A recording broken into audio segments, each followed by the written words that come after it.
The Bhagavad Gita, a revelation to Arjuna and God as horror. This is our last discussion of the Bhagavad Gita, so be sure you can answer these questions first. What is an avatar, a sadhu, and bhakti? Should Arjuna become a renouncer or not? Why? What are some of the many manifestations of Vishnu according to Krishna? What do they all mean? We left off last time with the observation that as the conversation between Arjuna and Krishna goes on, it's becoming increasingly less about the plot, the great war between the Pandus and the Kurus, and more about who and what Krishna is. He is an avatar of Vishnu, the cosmic god who sustains the whole of creation. We've also noticed that transcendent reality, Brahman, is unthinkable, unknowable, and undetectable to human beings. We can't think about Brahman because Brahman is the reality that supports thought itself. And we can't know Brahman in any normal sense of the word knowing because Brahman undergirds and is behind thought and knowledge. And neither can we sense Brahman with our own eyes, ears, or other senses because Brahman is the ground of the senses. Brahman can't be seen because Brahman is what's allowing you to see in the first place. But there are ways of detecting the transcendent. We can look for how the transcendent presents itself in the immanent, in things that we can touch, learn about, and speak about. An avatar, an incarnation, is one way. We can't see Brahman or the high god Vishnu with our normal eyes, but we can see Krishna, who somehow presents Vishnu and therefore Brahman beyond that. Well, it isn't just avatars that can help us reach the unreachable. It stands to reason that if Brahman is the origin of the whole universe, a trace of that origin is left behind on the universe. Imagine instead of Brahman, we were talking about an invisible man. Suppose we wanted to see this invisible man. Well, we can't. Seeing and invisible are contradictory notions. But there are things that we can see. Say, for instance, a piece of cloth like a bed sheet.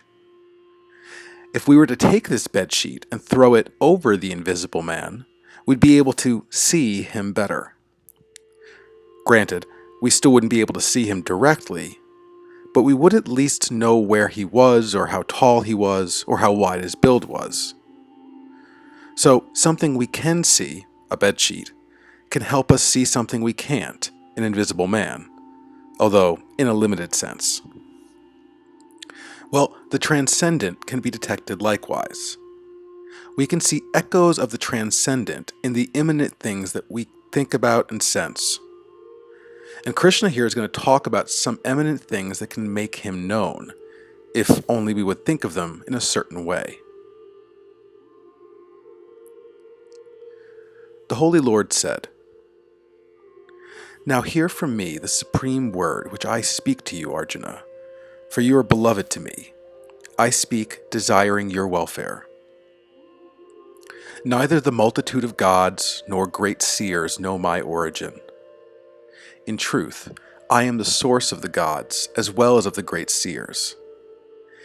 He who knows me as birthless and beginningless, the world's great Lord, he alone amongst mortals is undiluted and freed from sins. Reason, knowledge, non-delusion, forbearance, truth, restraint of sense, calmness, happiness, misery, birth, death, fear, also fearlessness, non-injury and contentment, austerity, benevolence, both good repute and ill repute. All these arise from me alone. I am the origin of all, and from me everything evolves. Thinking thus, the wise worship me, with consciousness all filled with love, with minds and lives intent on me, enlightening one another, and speaking of me constantly, they are content and do rejoice. To them, the constantly steadfast, worshipping me with affection, I bestow the yoga of knowledge, by which they come unto me. Out of compassion for them, I, abiding in their hearts, destroy the darkness of ignorance by the shining lamp of knowledge. Arjuna said, Supreme Brahman, supreme abode, supreme purifier, divine, eternal person, the first God, the birthless and all-pervading. Thus all the sages declare you, Narada, Asitadevala, and Vyasa, and now do you too declare it unto me. I regard all this that you say to me as true, O Krishna. In truth, neither gods nor demons know of your manifestation, for you know yourself by yourself. O you, the Supreme Person, Source of beings, Lord of beings, God of gods, ruler of the world. You should now describe completely your divine manifestations by which, pervading all these worlds, you do abide within all things. How may I know you, O yogi? Always meditating on you. In what aspects of your being are you to be thought of by me? Explain to me in more detail your powers and manifestations. I'm never satiated in hearing your immortality-granting words. The Holy Lord said, Listen, I shall tell you of my divine self-manifestations, but only the chief ones, because there is no end to my expanse. I am the Self abiding in the heart of all beings. I am the beginning, the middle, and also the end of all beings. I am Vishnu of the solar gods, the sun amongst luminaries. Amongst the stars I am the moon.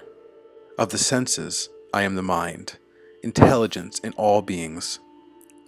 Amongst waters the ocean. Of words the one-syllabled Om. Of immovables Himalayas. Of trees I am the world tree. And amongst men I am the king. Amongst weapons the thunderbolt. Of controllers I am death. Amongst measurers I am time. Amongst beasts I am the lion. Of fishes I am the dolphin. Of rivers I am the Ganges. I am all-destroying death and origin of all that shall be. I am fame, prosperity, speech, memory, wisdom, courage, patience. Of seasons, the season of flowers, the gambling of the fraudulent, the splendor of the splendorous. I am victory and effort. Among sages, I am Vyasa, strategy of the ambitious. Of secret things, I am silence. The knowledge of the knowers am I. Whatever the seed of all beings, that also am I, Arjuna. No thing, moving or unmoving, can ever exist apart from me. Arjuna, there is no end of my divine manifestations. But what I have spoken unto you is but an example of them. Whatever is glorious, or prosperous, or yet powerful, understand that springs from but a fraction of my radiant power. Of what value is it for you to know all this, O Arjuna? I ever support this whole world by just one portion of myself. Previously, Krishna mentioned that the universe was like an illusion. It seems to be one way, but it is, in truth, another. It is like that the true nature of things is hidden from us behind a curtain. But how can we glimpse behind this curtain? How can we see beyond the veil? In English, an experience which allows us to see hidden things is a revelation, literally an unveiling. When we say something is revealed, it means that it was there all along, but we didn't know about it. So, is there some way to reveal the unknowable, to sense the transcendent.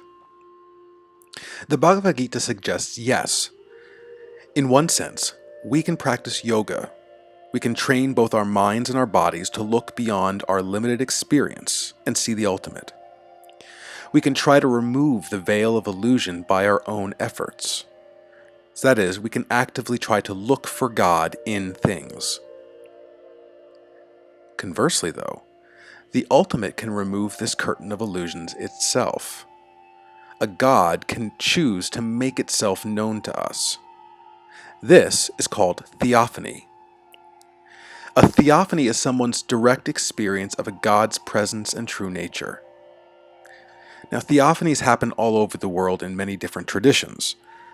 In Sanskrit, a theophany is called a darshana, a vision. This could happen in a hallucinogenic experience, or in a dream, or on a trip to a supernatural place. Or, like in the Bhagavad Gita here, it could happen in waking life. Because Krishna cares about Arjuna directly, he gives him a glimpse of his most powerful form.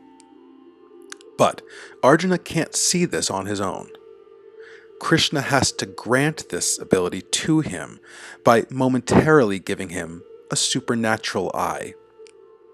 And what he ends up seeing is both beautiful and terrifying.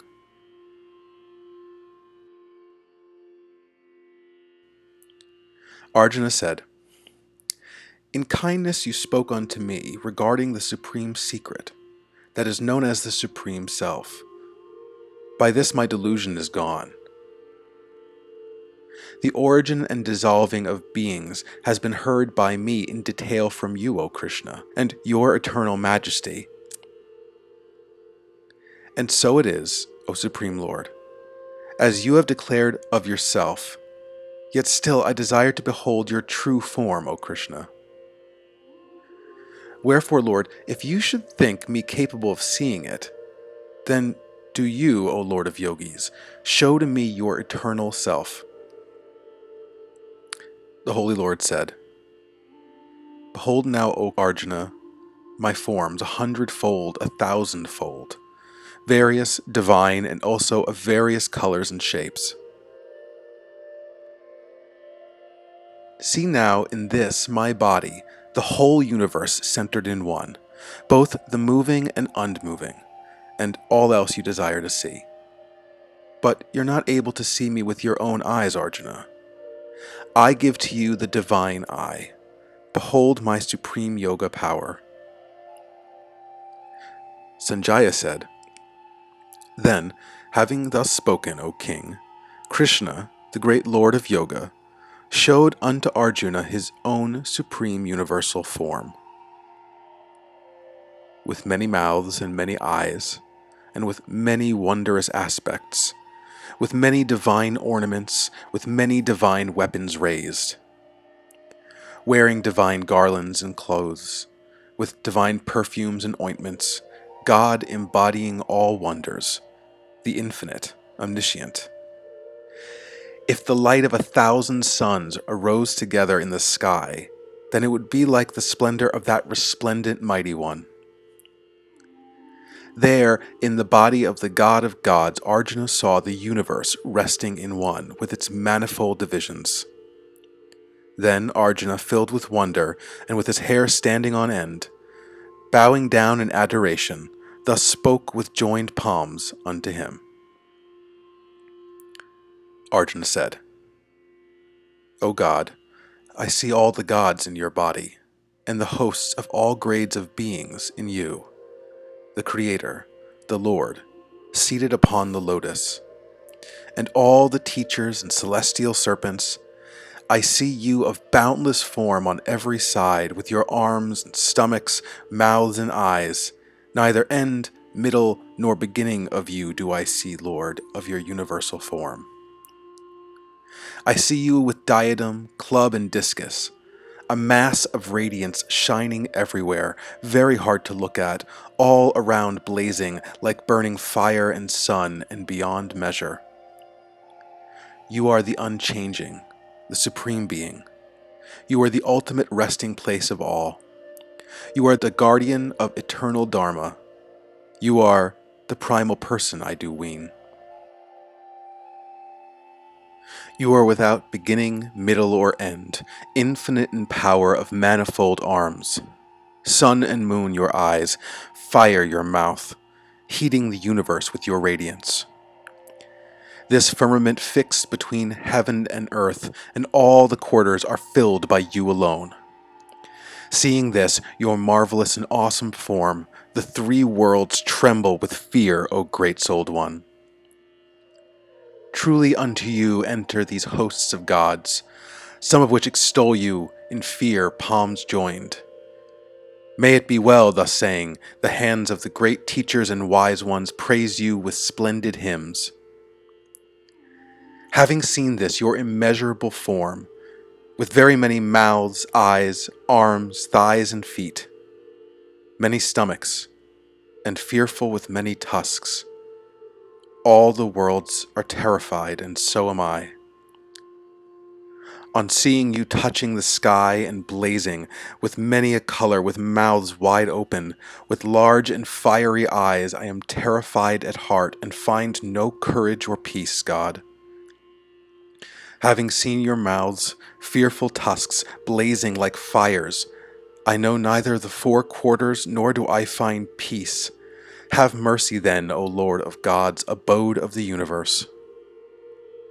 And all these Kurus, with the multitudinous hosts of monarchs, amongst whom are numbered Bhishma, Drona, with all the warrior chiefs of ours, enter precipitously into your mouth, terrible with tusks, and fearful to behold, some sticking in the gaps between your teeth, and some with their heads all pulverized.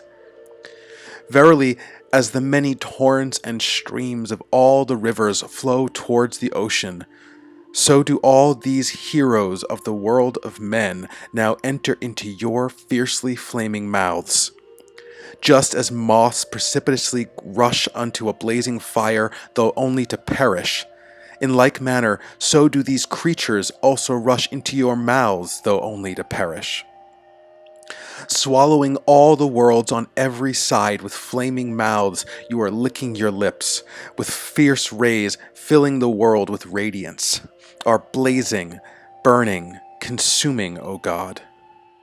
Tell me who you are, you who are fierce in form. Salutations, O Supreme God, have mercy. I desire to know you, O Primeval One. I know not indeed your doings or purpose.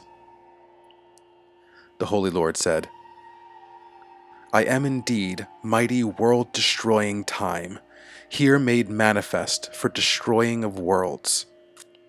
Even without you, none of the warriors here, arrayed with the hostile armies, shall live. Therefore, do you arise and thus acquire fame. Conquer and enjoy unrivaled dominion. Truly by myself are they already slain. Be merely an apparent cause, Arjuna. Those already killed by me do you kill. Be not distressed with fear, but fight, and surely you will conquer your enemies in battle. Sanjaya said, having heard this speech of Krishna, Arjuna, with joined palms and trembling, prostrated himself and addressed Krishna in a faltering voice, bowing down to him, overwhelmed with fear. Arjuna said, It is fitting, O God, that the world is delighted and rejoices in your praise, that demons fly in fear to all quarters, and the wise ones bowed to you in adoration. Why should they not bow to you, O great-souled one, the great and primal cause of even the creators, infinite, Lord of gods, source of the cosmos, unchanging being, non-being, beyond both? You, the primal God, the ancient person, you are supreme refuge of this universe, knower, the one thing to be known, supreme goal. By you is the whole universe pervaded. I bow, yea, I bow to you 1,000 times. Again and again I bow to you. Salutation to you before and behind, salutation on every side, O all. You, infinite in power and in prowess, pervade all these things, wherefore you are all. Whatever I have presumptuously said from carelessness or love, addressing you as, O Krishna, O Yadava, O friend, speaking as a friend, unconscious of this your greatness. However I may have been disrespectful to you in jest, walking, reposing, sitting, eating, alone with others, I implore you, immeasurable one, to forgive all this. The world's father, of the moving, unmoving, you are the worshipful guru of gurus. There is no one who can equal you in the three worlds. Who can excel you, mighty beyond compare? Prostrating in adoration do I crave forgiveness, as a father forgives his son, a friend his dear friend, and a lover his love. Thus, even so should you forgive me, O God. Overjoyed am I, seeing your form, and yet my mind is distracted with terror. Show me in mercy, Lord, only your previous form. O Lord of gods, abode of the universe, diademed, bearing the mace and the discus, I wish to see you as before. Assume then that same beloved human form of yours, O you of 1,000 arms, of universal form. The Holy Lord said, Graciously have I shown to you, Arjuna, this form supreme by my own yoga power, form resplendent, infinite, universal, which has not been seen before by any but you. Not by Vedic study or by sacrifice, by gifts, rites, or by severe austerities am I seen in such a form in the world of men, by any other than you, O Arjuna. Be not afraid or bewildered. Having seen this form of mine, so awesome, so terrible, with fears dispelled and your heart gladdened, see now, once again, this former form of mine. Sanjaya said, Krishna, having thus spoken to Arjuna, showed once again his usual man-like form. Thus the great souled one, assuming his gentle human form, pacified him, the terrified. Arjuna said, Now having seen this, your gentle man-like form, O Krishna, my thoughts are now composed, and I am restored to my nature. The Holy Lord said, Hard indeed it is to behold this great form of mine which you have seen. Even the gods ever long to behold this form.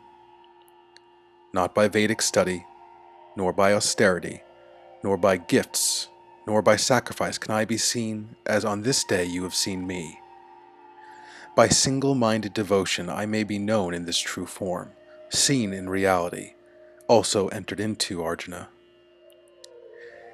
He who does work for me alone, devoted to me as his goal, freed from desire, without ill will to any, enters into me.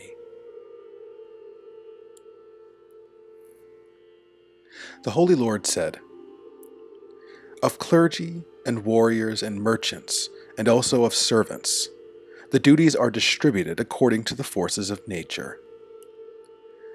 Calmness, restraint, austerity, purity, patience, and uprightness, knowledge, discernment, piety. These are the duties of the clergy. Valor, splendor, courage, and skill, also not fleeing from battle.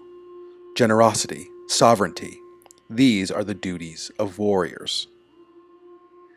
Agriculture, husbandry, trade are the duties of the merchants, and the servant's duty is service, arising from innate nature. Devoted to his own duty, man attains highest perfection. How by his Dharma he attains perfection, that now hear from me.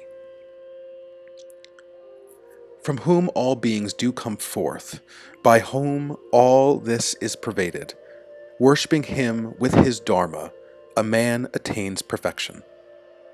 One's own Dharma, though imperfect, is better than another's, though done to perfection. The duty of one's own nature brings no ill. The Dharma to which one is born should not be relinquished, though faulty, for as the fire by smoke, so defect envelops all deeds. He whose mind is ever detached, with subduing heart, without desires, attains by renunciation to perfect freedom from action. Arjuna learned from me in brief how, having reached such perfection, he attains God, that supreme consummation of all knowledge. Endued with a pure intellect, subduing body and senses, relinquishing the sense objects, leaving attraction and hatred. Dwelling in a secluded place, with body, speech, and mind controlled. Abstemious, ever engaged in meditation, dispassionate, forsaking ego, power, pride, lust, wrath, possessiveness, freed from the notion of mine, the tranquil, he is fit for union with God. One with God, tranquil-minded, neither grieving nor desiring, the same to all, he thus attains supreme devotion unto me. Devoted he knows me in truth, what and who I am. Then, having known me in my reality, he forthwith enters into me. Though doing all actions always taking refuge in me, by my grace he attains to the eternal, immutable state. Resigning mentally all deeds to me, as to the highest goal, resorting to wisdom yoga, thus ever fix your mind on me. With mind fixed on me, you shall by my grace surmount all obstacles. But if from self-conceit you will not hear me, then you shall perish. If, filled with pride and self-conceit, you wrongly think, I will not fight, in vain shall be this your resolve, for your nature will compel you. Fettered by your karma, born of your nature, what you deluded desire not to do, you shall have to do, though in spite of yourself. O Arjuna, the Lord dwells in the hearts of all beings, causing them by his powers to revolve as if mounted on a machine. O Arjuna, with all your heart take refuge in him, and you shall surely attain unto supreme peace and the eternal abode. Thus has wisdom, more secret than all other secrets, been declared to you by me. Now reflect on it fully, then do as you please. Now hear again my supreme word, most secret of all, because you are dearly beloved of me. Therefore I shall speak for your good. Fill your mind with me devoted, sacrifice and bow down to me. You shall reach me, for truly I promise you, you are dear to me. Relinquishing all dharmas, you should take refuge in me alone. Then I shall fully liberate you from all sins. Wherefore grieve not. Never speak this to anyone without austerities or devotion, or one who renders not service, or to one who cavils at me. He who with supreme devotion to me teaches this most supreme secret unto my devotees shall doubtless come to me alone. Nor amongst men is there any who does dearer service to me, nor shall there be another on the earth dearer to me than he. And he who studies this sacred dialogue of ours shall worship me by knowledge's sacrifice. This is my certain conviction. And even that man who hears this full of faith and free of scoffing, he, liberated, shall attain the happy worlds of the righteous. Has this been heard, O Arjuna, by you with an one-pointed mind? Moreover, has the delusion of your ignorance been destroyed? Arjuna said, Yes, destroyed is my delusion, and I have gained my memory. Through your grace, and my doubts are gone. I am firm, I will do your word. Sanjaya said, Thus have I heard this wonderful dialogue of Krishna and the high-souled Arjuna, causing my hair to stand on end. By grace of Vyasa, I have heard this supreme, most secret yoga, directed from Krishna, yoga's Lord, himself the one declaring it. I recall again and again this wondrous holy dialogue between Krishna and Arjuna and rejoice again and again. As I recall that most wonderful form of blessings, great is my wonder, O King, and I rejoice again and again. Wherever is Krishna, yoga's Lord, wherever is Arjuna, there are splendor, victory, wealth, and right order. Such is my conviction.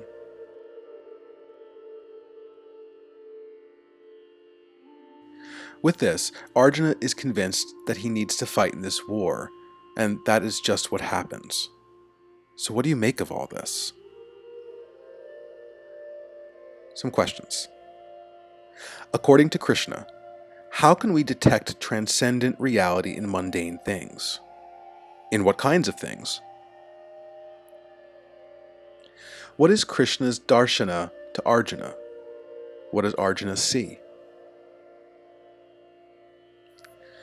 What do you think Sanjaya means when he says, wherever is Krishna, Yoga's Lord, and wherever is Arjuna, there are splendor, victory, wealth, and right order?